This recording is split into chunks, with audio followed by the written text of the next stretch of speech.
ভাই আপনার আন্দোলনটা আসলে কি নিয়ে যদি একটু বলতেন। আসলে দেখেন, গত 2024 সাল থেকেই আমাদের এই আন্দোলনটি হয়ে আসছে।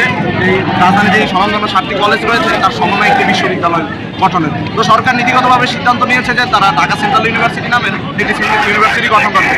সেটি গঠনও করেছে এবং 2024-25 যে সেশনটা আছে তাতে তাদের সেটার আন্ডারেই পরীক্ষা নিয়েছে। কিন্তু দুঃখের বিষয় হচ্ছে গত 1 বছর হয়ে গেল কিন্তু এখন আমাদের কাঙ্ক্ষিত অধ্যাদেশটি মানে আইনি ভিত্তিতে এখনও দেওয়া হয়নি। সেটি আমরা যতটুকু জানতে পেরেছি সচিবালয়ে এখনো আটকে আছে। এই জন্যই আমরা মূলত আন্দোলন দিতে এসেছি। এর আগেও আমরা প্রায় 3-4 বার মাঠে নেমেছিলাম, কিন্তু তারা কয়েকবার আমাদের আশা দিয়েছে, কিন্তু আশা দেওয়া মানে তারা আশা পর্যন্তই রয়েছে। তারা এর বাইরে যেই নীতিগত সিদ্ধান্তের বাইরে যে আর কোনো সিদ্ধান্ত নেয়নি। এজন্যই আমরা বাধ্য হয়ে আবার মাঠে নেমেছি।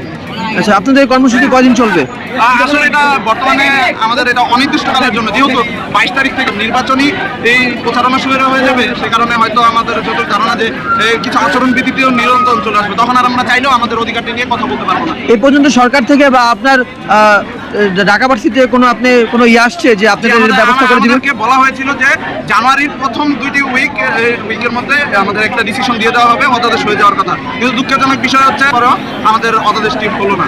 আমাদের গতকাল একটা নিউজ দেখলাম যে তারা নাকি মন্ত্রণালয়, জনপ্রশাসন মন্ত্রণালয়ে এই অধ্যাদেশের খসড়াটি রয়েছে, এরপর আর কি আরো যেই প্রসেসগুলো রয়েছে তারা করবে। মানে এটা হলে অনেক সময় সাপেক্ষ ব্যাপার। তারা চাচ্ছে যে এটা নির্বাচনের দিকে ঢেলে দিয়ে এবং রাজনৈতিক সরকারের কাছে এটা তুলে দিতে, যেটা আমরা একেবারে চাই না। আমরা চাই অন্তর্বর্তীকালীন সরকার থাকা অবস্থায় এটার একটা সিদ্ধান্ত আসুক।